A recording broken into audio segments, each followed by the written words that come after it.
वबरकातुहू।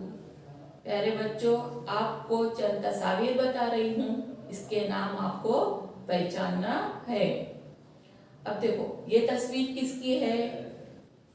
शाबाश, अजथा, है ना। इसको मराठी में कहते हैं अजगर। अब देखो, दूसरी तस्वीर किसकी है? शाबाश, रेलगाड़ी। इसको मराठी में कहते हैं आग गाड़ी। अब देखो, ये दो तस्वीर है सामने, ये कौन कौन सी है? शाबाश, शबनम और बर्फ।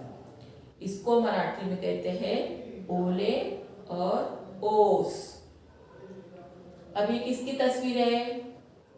शाबाश, दवाइयाँ, है ना, मुख्तलिफ किस्म की दवाइयाँ हैं।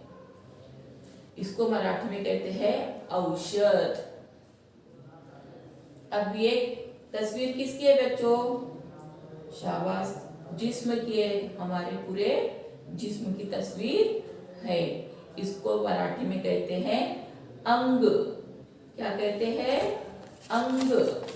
तो प्यारे बच्चों, अ, आ, ओ, औ, अम, इन स्वर से यानी आवाजों से, जिसको हम उर्दू में कहते हैं हुरूफे इल्लत से शुरू होने वाली तस्वीर के नाम गम्मत कोड़े इस सबक में पढ़ेंगे और समझेंगे।